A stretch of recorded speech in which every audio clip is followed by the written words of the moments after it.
Welcome back to another episode of the Catholic Buzz Podcast. We're so happy that you're joining us today during this break time. I am Father Daniele, and I'm joined, as always, by my podcast family, Josh Sullivan and Matt Van Milligan. Hello. How are you guys? Hello, yeah, good. Well. So we're in that week between Christmas and New Year's. And, Yeah. do you guys have any New Year's resolutions or predictions for the future? I like to try to start my New Year's resolutions before New Year's, like around the 28th, 29th, only because then I feel like I'm rebelling. I'm rebelling by starting my New Year's traditions earlier than everyone else does. Do you give up on them no, by but New Year's Eve? I'm the exact opposite. Oh, you so do? I wait for Lent because I'm not going to do Lent twice. that I'm not going to start Lent on Yeah, January okay. 1st. That Yeah. is so I smart. like it. Yeah. We are looking forward to a new year, 2022. I know. How many times are you going to have to scratch out 2021? I mean, I'm still writing 2001, 1990. 1990. Yeah. Starting with a 19. I did that the other day. Who are you kidding? How often do you actually write the date anymore? Print the date? Yeah, well, Hey? yeah. Or sometimes you do like I gotta sign a bunch of kids stuff. Whenever you have to prove that the kid's yours, you have to remember the birthday. Yes, so yes. you have to every time, and it comes. I had to do it for something. I don't know. Anyways. Okay, so this past weekend, we celebrated Christmas. We celebrate the Feast of the Holy Family on Sunday. So back-to-back celebrations this past week, Friday, Saturday. Lots of church. Sunday, lots of church this weekend. And I hope it was very fulfilling spiritually for both of you. I know it was for me. So we celebrate the Feast of the Holy Family. And today, we're going to talk about the Holy Family, but also families, right? which is so difficult. Yeah, you might get that this feeling when we talk about it, because just looking at this model of the Holy Family, you got Joseph, Mary, and Jesus. So you got mom, dad, and son, right? So mom, dad, child. That is not what the family looks like anymore today. Oftentimes. Right, families are mixed, and families are all over the place in terms of what a typical family looks like. I guess there's no typical anymore, but that doesn't negate, or that doesn't make us move away from looking to the Holy Family for strength, looking to the Holy Family as a model of families, because the interrelationship between mom, dad, child, the prayer, the holiness between you just look at Mary, Joseph, Jesus as individuals, and then you put them together. It's like the family of families. I think you hit the nail on the head. It's the model family. It's right? the model family, and whereas you might not have the brother-sister relationship, I think one of the comedians talk about having just one single kid as a parent doesn't qualify you as a parent, only because when the lamp's broken in the room, you know who did it. You have to have at least 2 or 3 kids, because then you walk in, you have to figure that one out. To figure it out. But it is the model family, and I think it's the model family because a big part of family is not necessarily sibling relationship, but more mom, dad, and child relationship, and the way that you have that relationship with the kids and to each other. Yeah, exactly. And you look at Saint Joseph. I know we talked a lot about Saint Joseph last year because it was the year of Saint Joseph. You look at him who's called to be the father of this family, right? He hears and he got this vision in a dream of what's happening. He cares for Mary. He protects Mary. He watches over Jesus. All these different things. That's Joseph. Then there's Mary, who's 14 years old. Is told this news that she's going to be the mother of God. Accepts God's plan for her. Is the caring, loving, nurturing mother to Jesus. Then, of course, there's Jesus, who is a troublemaker. We could say so much about Jesus, but you're right. All together, they make sort of the model of families, the model of our families. But they also have a role. They have this relationship between each other that makes each other sort of succeed. I don't know if that's the right word I'm thinking of. I think it's important. Flourish is what I'm saying. Yeah. I think it's important to look at God gives us that example, but do you notice that Jesus' whole story doesn't revolve around his actual family? Meaning, in a way, I mean, Jesus' story has certain relationships with his family. He obviously starts off, and then we have him at 12 years old, And then throughout life, we have his relationship with his mother a little bit here and there, and we see her up to the cross. We don't hear a lot about Joseph. We talk about maybe he passed away when because he was older or whatever the case may be. But we don't have a lot of that relationship going on. Jesus' ministry wasn't just about his family, right? So his life outside his faith was outside of his family, if that makes sense. However, he got his start from his family. Yeah, and that's like the go-to back, like your sort of haven, your home. Yeah, exactly. Yeah, and I think we were talking last week about kind of the unlikely circumstances that, God entered the world, that you would kind of expect this kind of God not being dependent, God not having these kind of like human needs, but, the fact that, that Christ is fully man. Christ had to learn all kinds of things. Christ had to be taken care of as a baby, as a child, that...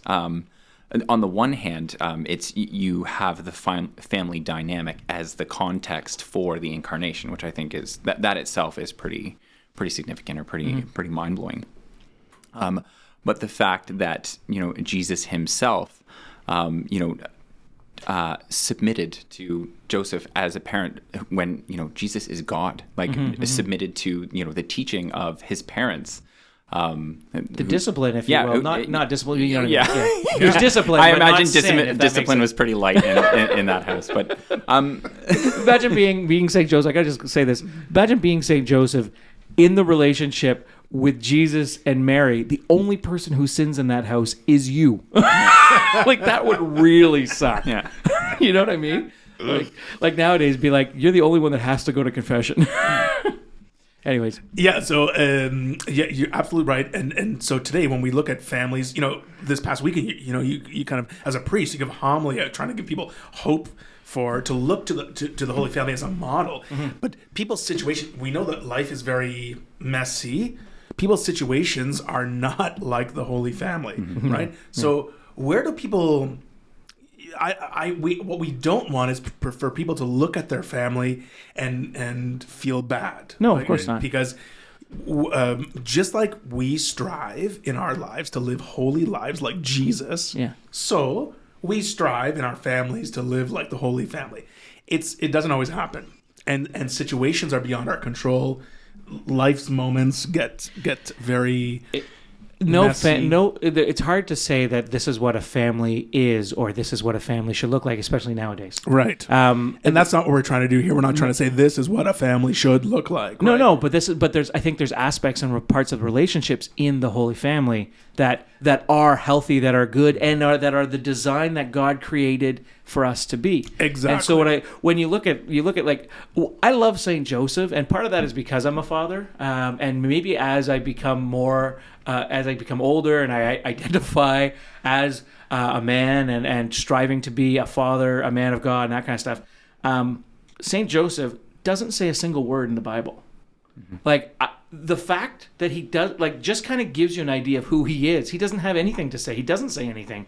But his experience, every time he's mentioned in the Bible, he is sacrificing for his family. Do you know what I mean? As a father, as the head of his house. So the very first one, he is taking Mary on. She's taking on a pregnant woman. He has to have full faith in God and in his spouse that this is what happens. I mean, I think everybody listening to the podcast can understand that that's a major amount of faith. Yeah. There are doubts there. There's got to be doubts in St. Joseph's mind. And what faith is acting on his faith, saying, no, I'm going to believe that this is what's happened. Yeah. This is what the truth is. We place a lot of and rightly so. We place a lot of emphasis on Mary's yes. Mary's response to God's plan for her life, saying, "Yeah, I'm I'm on board." Yeah. But we don't want to take anything away from that by noting that she was given an extraordinary measure of grace. Yeah. To respond in that way. I think it's significant that Joseph, not receiving that full measure of grace, is able to respond in a similar way. Absolutely. Yeah. Like from everything. Like the 4 or 5 times, every time he's mentioned in the Bible, he is sacrificing. He's getting up, he's protecting, he's sacrificing, he's doing that. Mary is the first Christian, right? Mm-hmm. She's the first one to say yes and give her life to Jesus fully and physically and fully. But Joseph is the second. Joseph is the second Christian, and he's doing it with original sin. He's doing it with the struggles that come with being fully man. And so it's kind of he's a great role model to have that way. It's true. To what you were saying earlier, that like it just shouldn't be a source of discouragement. So like if we're looking to the Holy Family as an exemplar of what a family should be, or what's it seems an unattainable standard. Yes. It's like if you're looking at Mary as the model for motherhood, or what motherhood should be. Again, you can't reach that height without receiving that full measure of grace. Jesus as the model child, if you're holding your kids up to that as a standard, that's impossible. But I find and what you were saying, part of it is because I am a father. Yeah. I find Saint Joseph identify. a bit more relatable. Yeah. But again, we can relate to the fact that he was a sinful person, and still overcame that, and the fact that he couldn't meet the standard of the people in his own family that he was given charge of. Yeah. That it means all the more, or it's that much more encouraging rather than kind of discouraging. So let's look at some families today, right? So today we don't have mom, dad. I mean, sure, there are families with mom and dad and kids. There are families with step parents and half siblings and step siblings. There are, single family homes. Single parent. Single parent homes, sorry. There are multi-family homes. Yeah. You have a single family home. Yeah, right? I do. I have a single family home. Yeah, one home in my family. One home. Yeah, one family in my home. Also, grandparents raise kids, kids in foster care, right? So those are situations that families are in. Then there are some levels of relationships, right? So there are some people in the family who practice faith, some people who don't practice faith. There are parents who practice and kids who don't, or kids who don't believe, or grandchildren who don't believe. Then some families, there's kids who believe and parents who don't. In marriages, there's one spouse who's devout and one who's not, right? There's all these situations that go on within families. So there's lots of things that prevent us or seem like obstacles from us living up to what the Holy Family calls us to live like, right? And so I want to talk about those situations a little bit, but I want to also start this in the context with a little bit of controversy, because every time I want to talk about St. Paul, because St. Paul's letter to the Ephesians, every time we read it in church, it's such like a cringe-worthy moment, right? Like people just hate this part of St. Paul's. This is where St. Paul tells husbands and wives what they're supposed to do. You got it. Yeah. It's Ephesians. I got to be honest. I am very guilty of always elbowing my wife. Yeah, it's the elbow reading. Okay? It's the elbow reading. Yeah. And it's Ephesians chapter 5, and here it is. I'm just going to read it. Okay. So verse 21, chapter 5. Be subject to one another out of reverence for Christ. Wives, be subject to your husbands as you are to the Lord. For the husband is the head of the wife, just as Christ is the head of the church, the body of which he is the Savior. Just as the church is subject to Christ, so also wives ought to be in everything to their husbands. Husbands, love your wives, just as Christ loved the church and gave himself up for her, in order to make her holy by cleansing her with the washing of water by the word, so as to present the church to himself in splendor, without a spot or wrinkle or anything of the kind. Yes, so that she may be holy and without blemish. In the same way, husbands should love their wives as they do their own bodies. He who loves his wife loves himself, for no one ever hates his own body, but he nourishes and tenderly cares for it, just as Christ does for the church. And then it continues, for this reason a man will leave his father and mother, be joined to his wife, and the two will become one flesh, right? I think it's important to note right there. So if we're going with what it says, husbands are the head, wives are the body. There's a very important distinction. I've never seen a headless human, and I've never seen a bodiless head survive. Right. Does that make sense? So Christ is not saying one is above the other, or one is in control, or one has be subservient in the way of exactly your servant and this is your master. Yeah. Christ is not saying, or St. Paul's not saying that in any way here. the head and the body have to work together. Right. The head has a different responsibility than the body does, right? The body has just as important organs. If you get hit in the brain or get hit in the heart, you're dead, right? But they have different roles and different responsibilities, and he's not necessarily pointing out like the body and the heart and the head and the mind and all that kind of stuff, saying, oh, men are smart or anything. That's not what this is. 2 different roles, 2 different responsibilities, 2 totally different gifts coming together to form one being. Yeah. And I think a lot of it's almost impossible to have a conversation about this because it's so packaged in a lot of these sort of hegemonic way that people want to have this discussion that, you know, this is an illustration of power dynamics, and it's just not. And you can kind of get a sense of, you know, whether or not these are the terms that someone wants to have this discussion on based on what part they quote. Because quoting the whole section, it makes a lot more sense than people who just want to jump right to the, you know, wives submit to your husbands, or you know, that either being the, you know, the husband putting that forward as, you know, I'm the decision making, like, and just good luck with that. Really hard for that head to move without the body. A strategic mistake. You shouldn't be the one making decisions.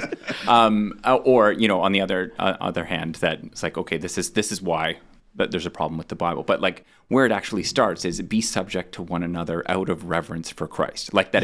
There's a mutual submission that needs to be the starting point of this whole discussion. And even echoing back to what Jesus said, the greatest among you will be as one who serves.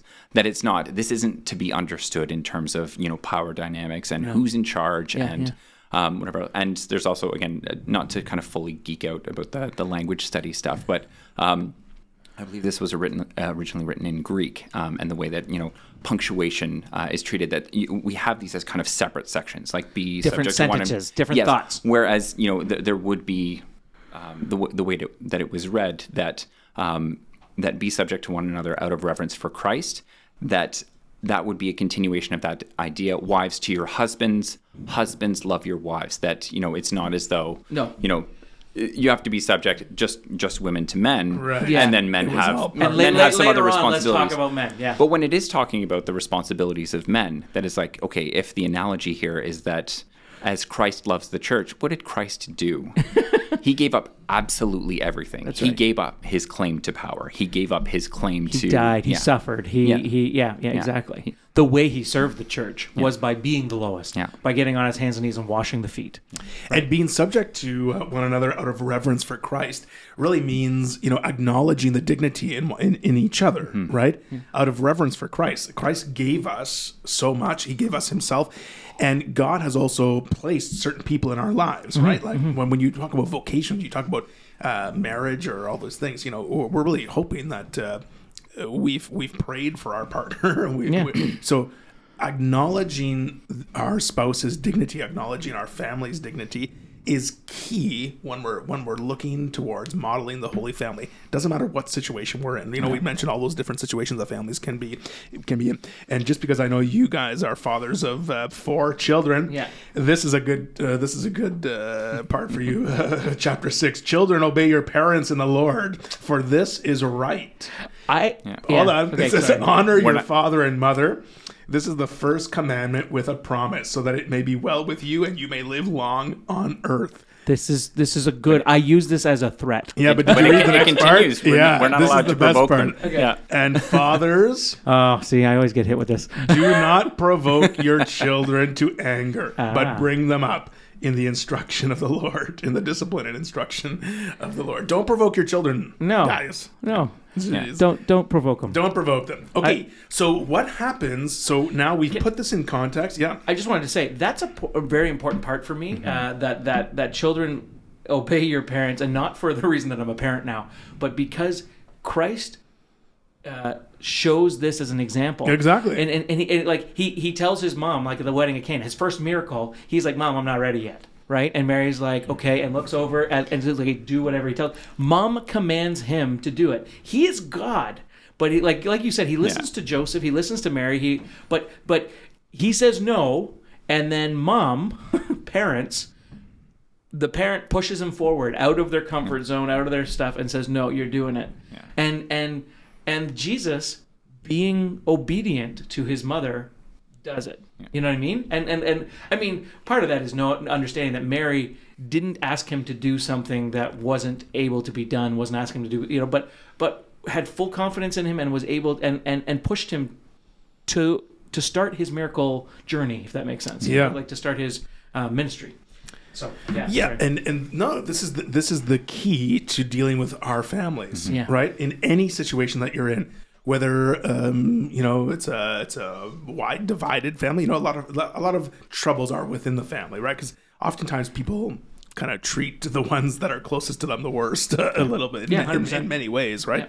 But these are key to how we deal with our family, out of reverence for each other, honoring each other, like right here, and don't provoke each other. Respect, honor, don't exactly. Provoke. These are key to our dealings with our families. I find most of the time, now it could just be me because I'm like this, but if I'm having problems with my family, however it is, I always have to take a step back. Whether it be my kids, my wife, my siblings, my parents, whatever the case may be. If I'm having problems with a family, I have to take a step back and check myself. It's like the whole take the log out of your own eye before you take the sliver out of somebody else's. And really, okay. And then I ask myself, is this something that's worth either getting into, arguing over, fighting about, whatever the case may be, or is this something that just, no, you know what? This doesn't have to be. I don't have to argue. This doesn't have to be. Is it possible that this is my hang up? Exactly. Yeah. Like take it back a step, and then if I'm to approach this with love, and sometimes it is when I'm dealing with an adult in a situation, I do turn around being like, how would I deal with it if this was my kid? You know what I mean? If this was my child, how do I deal with this different? Oh, I'm a lot more forgiving, patient, and that with a child now, maybe, and rightly so, because a child might need those experiences first. But sometimes handling those relationships with kid gloves, if that makes sense, on purpose, through love, through patience, through taking a step back. Am I doing this wrong? No, I think I'm doing this okay, or I am doing this wrong. This is how I have to handle it. Okay, let's come back in and handle this on a different note. But keeping yourself in check, making sure you're the one that's respecting, honoring, and doing that. And if you're doing that, then you can know with full confidence, maybe, that whatever's thrown at you, it might hurt a little bit. And maybe that's more what I'm thinking of when I talk about kid gloves. Whatever they throw at me, if my kid says I hate you, they don't. Because that last part of that little thing where they might not live long on Earth. But if I'm kidding. But if the kid was to say something mean, it doesn't really hurt you. Whereas in if a brother or a sister or a wife was to say something like that, it could hurt a little bit deeper. But so if I handle that more like, okay, what's going on here? No, okay, and handle back into the situation, I find a lot of times the situation resolves itself a lot easier.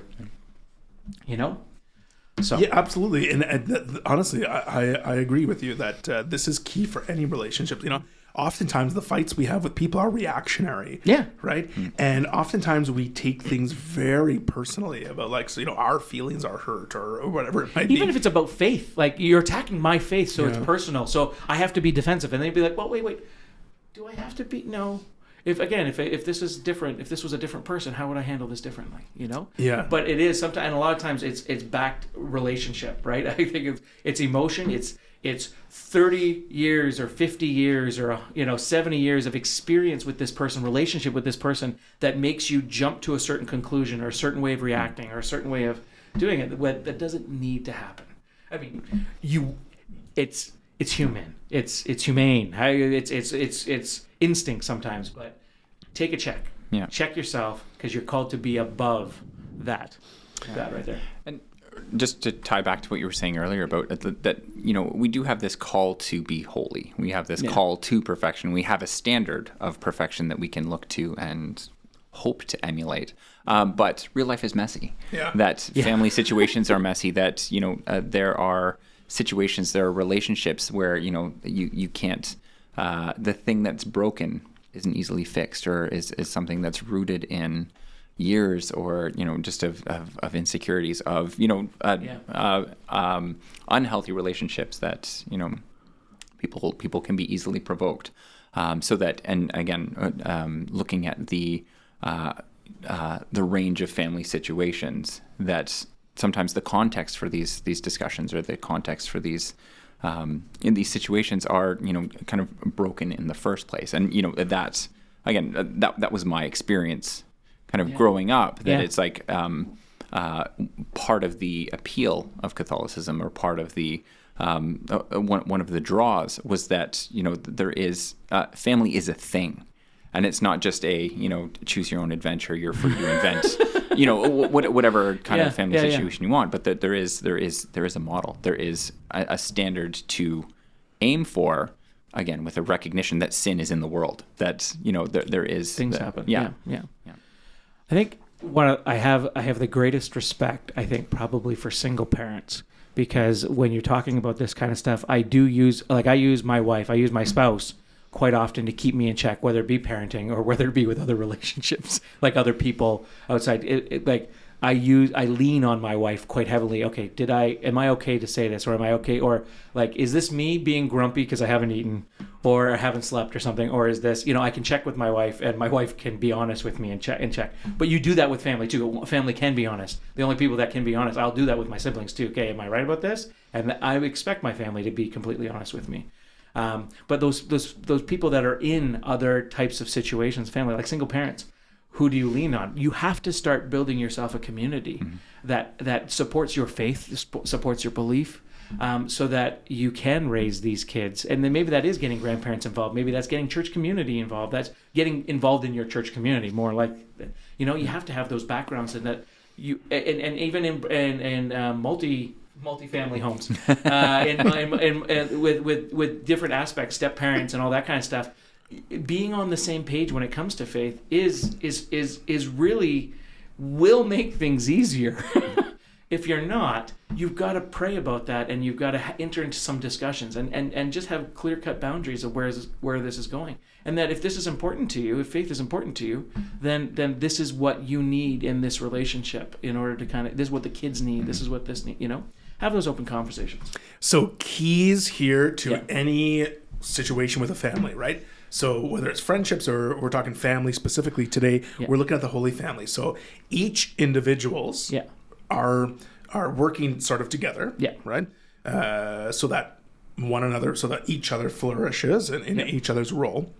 And what we can learn from the Holy Family are these things we learned from St. Paul's controversial text, right?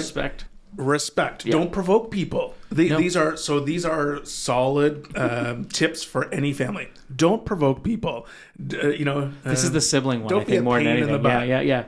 I mean, it is a parent one, but it is a thing for siblings too. Sometimes we tease. Well, and teasing goes beyond a certain point. I think that's right. Don't provoke people, because then it goes nowhere. It's not good. St. Paul is using some wisdom here. So really that boils down to respect. Yeah. Okay. Respect the person. Honor. We're talking about honoring parents. So how do we honor our spouse? How do we honor our children? How do we honor our stepchildren? How do we honor our grandchildren? Whatever it might be, right? In all situations, even if we disagree with them, there's a way of doing it with honor.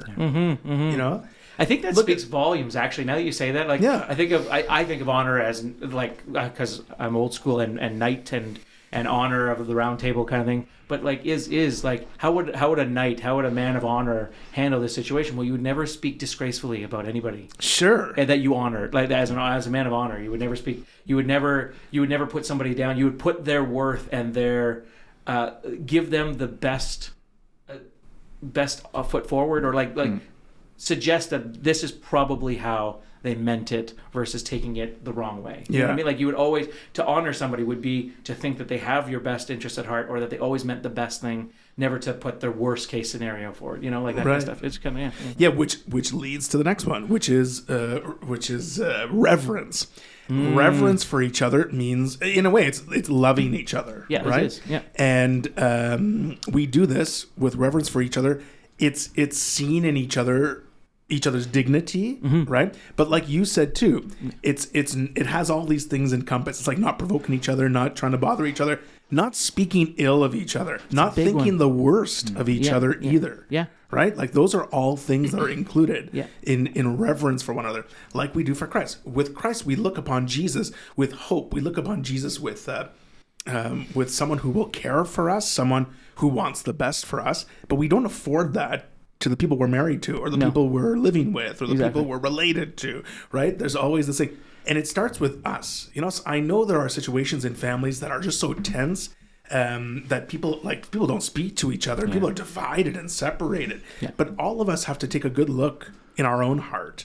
You know, nothing's ever one-sided, and we need to see in each other. We have to try and see in each other the good. Mm-hmm. We have to have honest conversations with each other, and not about each other outside of those relationships. Say, experience might have taught you too. Like trust is something that trust is earned. Trust is, you know, and trust can be demolished in a relationship. If I trust Matt that he's not going to drop me, and he drops me 6 times out of 7, well, then I don't really want to trust Matt so much anymore. But it's not saying that don't get Matt to hold you and to drop. You know what I mean? Like don't trust him for that. But you can still honor, respect, and you know, and like you can still, that relationships can still happen and flourish.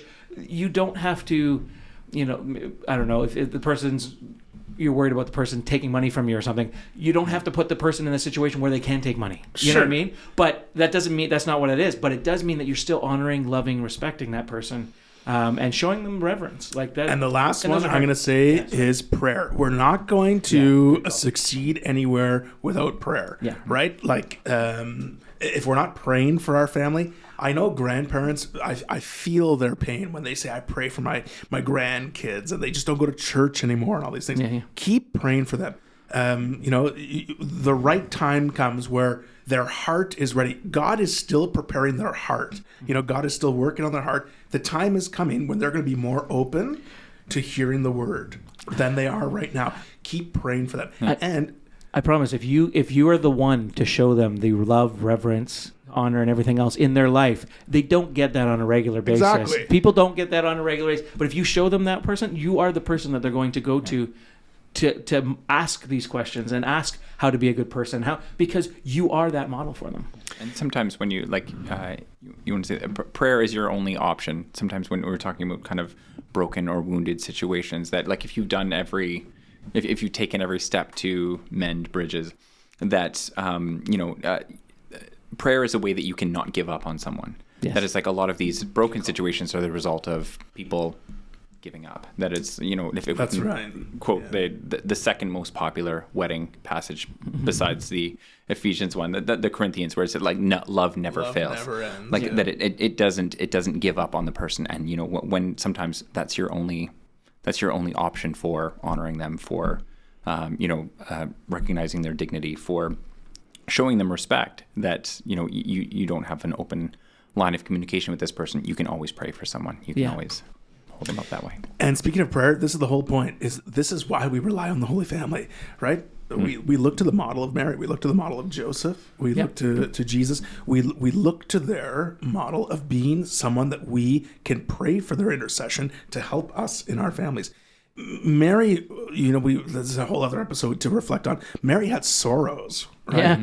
Mary had some times where she was sorrows. It's like in the scripture it says she pondered these things in her heart. You know, you feel the mother's heartache there. Mm-hmm. Joseph, like was surprised on many levels with hearing these things and seeing these things in dreams, and watching his son grow up and accompanying Mary while she's pregnant, and he's trying to piece all these things together. And he does it out of love for her, out of love for God. He does it out of reverence for God. He does it out of reverence for her. You know, he does it out of respect for her and respect for God. These are people we should be praying for their intercession for. Yeah. You know, like you said at the beginning of the episode, you know, Joseph was with original sin. Mary wasn't. Yeah. You know, so Mary was full of grace, right? Joseph wasn't. Both of them succeeded in being part of this holy family. Both of them are good people, or Joseph especially, who didn't have that extra grace. Extra grace. I don't want to say extra grace, but you know, like that 1 foot forward, or you know, he didn't have that. Like he just had to trust, and so we gotta pray for that intercession. We gotta pray for that help, and we gotta pray for an end to this episode because we've gone really out of time. But this is the whole point, right? Those are key. Let's review them. Respect, reverence. Honor, love, and most importantly, prayer. We're praying for our families. We're praying for the help of the Holy Family. So Right. God bless you guys and your families, and God bless everyone and their families who are watching or listening today to this episode. And I guess, as I know I always hate to say this, but I'm going to say it anyways, I'll see you guys next year. Yeah. You like that one?